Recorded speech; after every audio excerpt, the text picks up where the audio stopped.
అందరికీ నమస్కారం అండి. శైలజ వినిపించే కథల ఛానల్కు స్వాగతం. ఈరోజు మనం వసుంధర గారు రచించిన దేవతలైన దెయ్యాలు అనే కథను విందాం. ఈ కథ మార్చి 1982 చందమామలో ప్రచురింపబడింది.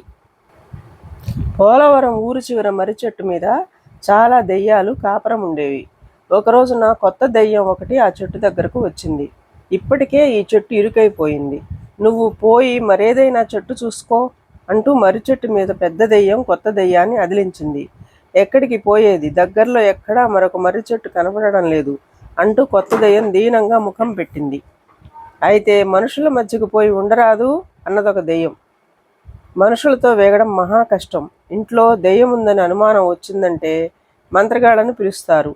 వాళ్ళు పెట్టే బాధ భరించలేక నేను ఇలా పారిపోయి వచ్చాను. మర్రి చెట్టు గాలి తప్ప మరేదీ పడదు నాకు అన్నది కొత్త దెయ్యం. చెట్టు మీద దెయ్యాల్లో కాస్త ఉపకార బుద్ధి గల దెయ్యం ఒకటున్నది. అది కొత్త దెయ్యం మీద జాలిపడి, సరే పోనీ కొన్నాళ్ల పాటు నువ్వు ఈ చెట్టు మీద ఉండు, నేను పోయి మనుషుల మధ్య ఉండి వస్తాను అంటూ గాలిలోకి ఎగిరి ఊరు చేరి ఒక ఇంట్లో ప్రవేశించింది. ఆ ఇంటి యజమాని పోలయ్య. ఆయనకు భార్య, 2 కొడుకులు. కొడుకులిద్దరికీ పెళ్లిళ్ళై కోడళ్ళు కాపురానికి వచ్చారు. పెద్ద కొడుకు 3 ఏళ్ల బాబు కూడా ఉన్నాడు. దెయ్యానికి ఆ ఇంట్లో ఏమీ శ్రమ అనిపించలేదు. తానెవరికీ కనిపించదు గనక ఎక్కడ కావాలంటే అక్కడ తిరగవచ్చు. మర్రి చెట్టు కంటే ఈ ఇల్లే దానికి ఎంతో సదుపాయంగా ఉన్నది. ఆ ఇంట్లో వాళ్ళు సరదాగా కబుర్లు చెప్పుకుంటూ ఉంటే దెయ్యం తాను విని ఆనందించేది. పోలయ్య మనవడి ముద్దు చేష్టలు దానికి వినోదం కలిగించేవి.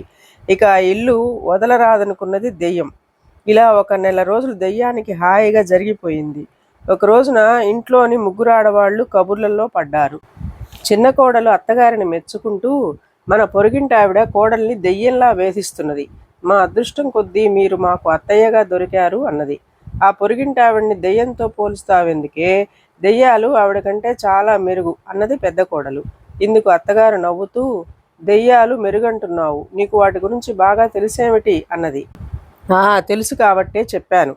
మనం దెయ్యాల్ని మెచ్చుకుంటే అవి పనులు చేసి పెట్టే అవకాశం ఉంది. పొరుగింటి ఆవిడ ఎంత పని చేసినా కోడల్ని సాధిస్తూనే ఉంటుంది అన్నది పెద్ద కోడలు. మరి నువ్వు దెయ్యాన్ని మెచ్చుకున్నావు కదా, ఈరోజు నీ వంతు 2 గుండీల నీళ్లు అదే తోడుతుందంటావా అన్నది చిన్న కోడలు. ఏమో, ఎవరు చెప్పగలరు? మనం నిద్రపోయి లేచేసరికి అలా జరిగినా జరగచ్చు అన్నది పెద్ద కోడలు. ఆ తర్వాత అందరూ నిద్రపోయారు. ఈ సంభాషణ విన్న దెయ్యానికి తనను మెచ్చుకున్న పెద్ద కోడలంటే అభిమానం ఏర్పడింది. ఆమెకు దెయ్యాల మీద గల సానుభూతి నిజం చెయ్యాలనుకుని మర్నాడు పెద్ద కోడలు నిద్రలేచేసరికి 2 గుండిగల నీళ్ళని తోడి నింపింది. పెద్ద కోడలు నూతికట్టు వద్దకు వెళ్ళి 2 గుండిగల నీళ్లు నిండా ఉండటం చూసి ఆశ్చర్యపోతూ అత్తగారిని, చిన్న కోడల్ని పిలిచి, మీరేమైనా నీళ్లు తోడారా అని అడిగింది. ఇద్దరూ తోడలేదన్నారు. చిన్న కోడలు ఒక క్షణం ఊరుకుని, రాత్రి మామగారు మన మాటలు విని మనని ఆట పట్టించేందుకు ఈ పని చేశారేమో అన్నది. అయితే పోలయ్య, అతడి 2 కొడుకులు నూతి దగ్గరికి రాలేదన్నారు. కొంపతీసి ఏ దెయ్యమో ఈ పని చేయలేదు కదా అన్నది చిన్న కోడలు. దెయ్యాలకి ఇలాంటి ఉపకార బుద్ధి ఉండదు. తమాషా కోసం మనలోనో ఎవరో ఈ పని చేసి ఉంటారు అంటూ పోలయ్య అందరి ముఖాలకేసి పరీక్షగా చూశాడు. పోలయ్య పెద్ద కొడుకు మాత్రం తాపీగా, ఇది నిజంగా ఉపకార బుద్ధి గల దెయ్యం పనే అయితే ఇంత చిన్న సహాయంతో ఎందుకు ఊరుకోవాలి? మన ఇంటి కప్పు నేసి పెట్టకూడదు? పెంకు తిరగవేసి 4 ఏళ్లయింది. ఇంట్లో అక్కడక్కడ వాన కురుస్తున్నది కూడా అన్నాడు. తన సేవకు గుర్తింపు లభించలేదని దెయ్యానికి చాలా బాధ కలిగింది. అది ఆ రాత్రి ఇంటి కప్పు మీద పెంకులన్నీ చక్కగా సర్దిపెట్టింది. మర్నాడు తెల్లారి లేస్తూనే అంతా తనను మెచ్చుకుంటారని దెయ్యం ఆశగా ఎదురు చూసింది. అయితే పోలయ్య నిద్రలేస్తూనే ఒక గావు కేక పెట్టి పడిపోయాడు.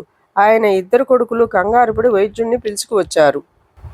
వైద్యుడు పోలయ్యను పరీక్షించి, ఈయనకు కడుపులో పుండు ఉన్నది, శస్త్రచికిత్స చేయాలి, కొంచెం బాధాకరంగా ఉంటుంది, అది అంతగా తెలియకుండా మత్తుమందు ఇస్తాను అన్నాడు. తరువాత శస్త్రచికిత్స చేసి మత్తుమందు ఇచ్చి వెళ్ళిపోయాడు. దెయ్యం ఇదంతా చాలా ఆశ్చర్యపోతూ చూసింది. పోలయ్య త్వరగా కోలుకుంటే తప్ప ఇంట్లో వాళ్లకు తన మంచితనం గురించి తెలియదని నిరుత్సాహపడింది. 4 రోజులు గడిచినాయి. బాధ అనిపించినప్పుడల్లా పోలయ్య మత్తుమందు వేసుకుని నిద్రపోయేవాడు. ఈ గొడవలో ఇంట్లో వాళ్ళెవ్వరూ కప్పు మీద పెంకు నేత గమనించలేదు. ఒక రోజున పెద్ద వాన ప్రారంభమైంది. పోలయ్య మంచం మీద లేచి కూర్చుని కొడుకులతో, ధాన్యం గది జాగ్రత్త, అది తడిసిపోవటం జరిగితే మన తిండికి అవస్థ పడవలసి వస్తుంది అంటూ కేకలు పెట్టాడు. అందరూ ఇంట్లో తలా ఒక చోటుకు వెళ్ళి చూశారు. పూర్వంలా ఎక్కడా కప్పులో నుంచి వాన చినుకులు పడటం లేదు. వాళ్ళు ఆశ్చర్యపోయి ఈ సంగతి పోలయ్యకు చెప్పారు. అప్పుడు అందరికీ పోలయ్య పెద్ద కొడుకు దయ్యాన్ని గురించి అన్న మాటలు గుర్తుకు వచ్చాయి. వాన తగ్గిన తరువాత వెళ్ళి చూస్తే ఇంటి కప్పు మీద పెంకు చక్కగా పేర్చి ఉన్నది. కోడళ్ళిద్దరూ హడిలిపోయారు. ఈ ఇంట్లో నిజంగానే దయ్యం చేరింది అంటూ అత్త గోల పెట్టింది. మంత్రాల మరిడయ్యను పిలుచుకు వస్తాను అంటూ పెద్ద కొడుకు ఊళ్ళోకి వెళ్ళాడు. తను ఇంటి వాళ్ళందరికీ ఉపకారం చేస్తే వాళ్ళు అంతగా ఎందుకు భయపడిపోతున్నారో అర్థం కాక దెయ్యం మళ్ళీ మర్రి చెట్టు దగ్గరకు వెళ్ళింది. ఛీ ఛీ, ఇక్కడ ఖాళీ లేదని తెలియదా ఏం అంటూ ఒక దెయ్యం పెద్దగా విసుక్కున్నది. ఇంటి దెయ్యం ఆ దెయ్యాన్ని గుర్తుపట్టి, నువ్వే కదా లోగడ మంత్రగాళ్లకు భయపడి ఇక్కడికి పారిపోయి వచ్చింది, ఇంతకు వాళ్ళేం చేస్తారేమిటి అని అడిగింది. వాళ్ళు మంత్రాలు చదివితే మనకు ఒళ్ళంతా మంటలు పుడతాయి, ఆ బాధ భరించలేక పారిపోతాం అన్నది దెయ్యం. వస్ ఇంతేనా అనుకుంటూ పోలయ్య ఇంటి దెయ్యం తిరిగి వచ్చి వైద్యుడు పోలయ్యకు ఇచ్చిన మత్తు మందం కొంచెంగా మింగి ఒక మూలగా నిద్రలో జోగుతూ కూర్చున్నది. తరువాత మంత్రాల మరిడయ్య వచ్చి కాసి హడావుడి చేసి ఏవేవో మంత్రాలు చదివాడు. ఎన్ని మంత్రాలు చదివినా వాడికి దెయ్యం జాడ తెలియలేదు. నేను గొప్ప పిడుగులాంటి మంత్రాలు చదివాను, వాటి ధాటికి ఎంత లేసి దెయ్యమైనా నిలవలేదు అని చెప్పి మరిడయ్య తన బహుమతి తీసుకుని వెళ్ళిపోయాడు. దెయ్యం నిజంగా ఇల్లొదిలి పారిపోయిందంటావా అని చిన్న కోడలు పెద్ద కోడలని అడిగింది. వెళ్ళకపోయిన పక్షంలో అది ఈ రాత్రి గదిలోని ధాన్యాన్నంతా బియ్యం కింద దంచి తీరుతుంది కదా అన్నది పెద్ద కోడలు. ఆ సరికి దెయ్యానికి మత్తుమందు ప్రభావం దిగిపోవడంతో ఈ మాటలు విని అది రాత్రికి రాత్రే గదిలోని ధాన్యాన్ని దంచి బియ్యం చేసింది. మర్నాడు ధాన్యం గదిలోని బియ్యం చూసి ఇంటిల్లిపాది హడలిపోయారు. కొంతసేపటికి పెద్ద కోడలు తేరుకుని, ఇన్ని మంచి పనులు చేస్తున్నది దెయ్యమై ఉండదు, దెయ్యమైతే మరిడయ్య మంత్రాలకు పారిపోయి ఉండేది.